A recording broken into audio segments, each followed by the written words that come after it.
छत्तीसगढ़ के बसना गांव में एक जमीन है जो अब वीरान पड़ी है।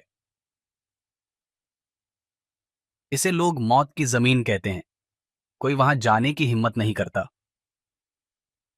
इस जमीन की कहानी पिछले कई दशकों से गांव के लोगों को डराती आ रही है। कहा जाता है कि जिसने भी इस जमीन को खरीदा या उस पर हक जताया, वह भयानक मौत का शिकार हुआ। लेकिन यह जमीन हमेशा ऐसी नहीं थी। ये कहानी शुरू होती है 20 साल पहले, जब गांव के एक बुजुर्ग किसान रामलाल ने इसे खरीदा था। रामलाल गांव के सबसे पुराने और सरल किसान थे। उनके बच्चे शहर में जाकर बस गए थे और वह गांव में अकेले रहते थे। उन्होंने गांव के बाहर की यह जमीन खरीदी क्योंकि वह सस्ती थी। उनका इरादा था कि इस पर खेती करेंगे और अपनी बची हुई जिंदगी शांति से बिताएंगे। रामलाल ने खेती शुरू की और कुछ महीने सब ठीक चला, लेकिन धीरे धीरे अजीब घटनाएं होने लगीं। रामलाल ने अपने पड़ोसी को बताया कि रात में जमीन के पास उसे किसी के पैरों की आहट सुनाई देती है। वह सोचते कि यह कोई जानवर होगा, लेकिन जब उन्होंने खुद जाकर देखा तो वहां कोई नहीं था। कुछ दिनों बाद रामलाल ने अपने बेटे को फोन किया और कहा, बेटा, इस जमीन पर कुछ ठीक नहीं है। यहां रात में कोई औरत के रोने की आवाज आती है। बेटे ने इसे बुजुर्ग पिता की कल्पना मानकर अनदेखा कर दिया। एक सुबह रामलाल की लाश उसी जमीन पर पड़ी मिली। उनके सिर पर गहरी चोट थी और उनके हाथ ऐसे फैले हुए थे मानो उन्होंने किसी से लड़ाई की हो। गांव वालों ने इसे साधारण मौत मानकर भूलने की कोशिश की, लेकिन यह कहानी यहीं खत्म नहीं हुई। कुछ साल बाद यह जमीन मोहन नाम के व्यापारी ने खरीदी। मोहन का इरादा था कि वह वहां एक बड़ा घर बनाएगा और इसे बेचकर मुनाफा कमाएगा। जब मोहन ने निर्माण कार्य शुरू किया, मजदूरों ने शिकायत करनी शुरू की। वे कहते, यहां रात को अजीब सी ठंड लगती है। ऐसा लगता है जैसे कोई हमारे पास खड़ा है। मोहन इन बातों को बकवास समझता था, लेकिन एक रात जब वह जमीन पर काम देख रहा था, उसने खुद कुछ अजीब महसूस किया।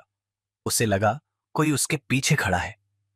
जब उसने पलटकर देखा तो वहां सिर्फ अंधेरा था। कुछ दिनों बाद मोहन ने एक अजीब सपना देखा।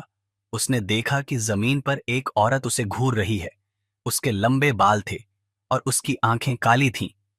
मोहन नींद से चिल्लाते हुए जागा। उसने इस घटना को नजरअंदाज किया, लेकिन एक हफ्ते बाद मोहन की गाड़ी जमीन के रास्ते पर पलट गई। मोहन की मौत उसी जगह पर हुई जहां रामलाल की लाश मिली थी। अब गांव के लोगों को यह बात अजीब लगने लगी। मोहन की मौत के बाद जमीन काफी समय तक खाली रही, लेकिन फिर गांव के ही एक युवक रवि ने इसे खरीदने की ठानी। रवि युवा था और इन सब बातों को अंधविश्वास मानता था। उसने सोचा, लोग बेवजह डरते हैं, मैं इस जमीन पर घर बनाऊंगा और दिखाऊंगा कि ये सब झूठ है। रवि ने जमीन पर रहना शुरू किया। शुरू के कुछ दिन ठीक थे, लेकिन धीरे धीरे उसे भी अजीब घटनाओं का सामना करना पड़ा। वह अपने दोस्तों को बताता, रात में मुझे किसी औरत के रोने की आवाज सुनाई देती है, लेकिन जब मैं बाहर देखने जाता हूं तो वहां कोई नहीं होता। एक रात रवि ने सपने में देखा कि वह खुद को कुएं में गिरता हुआ देख रहा है। वह इतना डर गया कि उसने गांव के पुजारी से मदद मांगी। पुजारी ने जमीन की पूजा की और कहा, यह जगह पवित्र नहीं है, यहां किसी की आत्मा बंधी हुई है, इसे छोड़ दो बेटा। लेकिन रवि ने पुजारी की बात नहीं मानी। कुछ ही दिनों बाद उसकी लाश कुएं में मिली। उसका शरीर ऐसे टेढ़ा था जैसे किसी ने उसे जबरदस्ती घसीटकर वहां फेंका हो। रवि की मौत के बाद गांव के लोग डरने लगे, लेकिन फिर एक बाहरी आदमी, सुरेश, ने यह जमीन खरीदने का फैसला किया। सुरेश अमीर था और इन सब कहानियों पर हंसता था।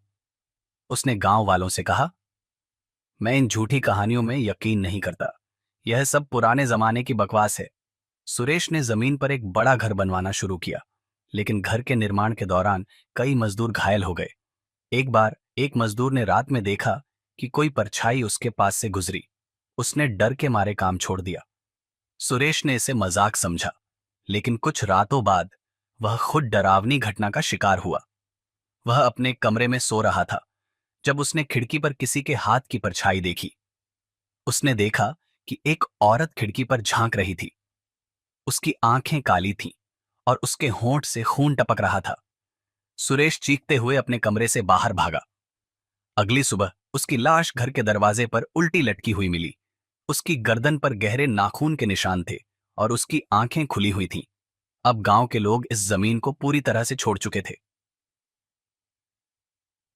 लेकिन एक दिन गांव की सबसे बुजुर्ग महिला मंगलादाई ने इस जमीन की कहानी सुनाई। मंगलादाई ने बताया, यह जमीन कभी सुभद्रा की थी। सुभद्रा एक विधवा थी जो यहां अपने पति की मौत के बाद अकेली रहती थी। गांव के जमींदार ने उस पर बुरी नजर डाली और उसकी जमीन हड़पने की कोशिश की। जब सुभद्रा ने विरोध किया तो जमींदार और उसके आदमियों ने उसे डायन कहकर पत्थरों से मार डाला। मरने से पहले सुभद्रा ने श्राप दिया था, यह जमीन किसी की नहीं होगी, जो भी इसे छुएगा वह मरेगा।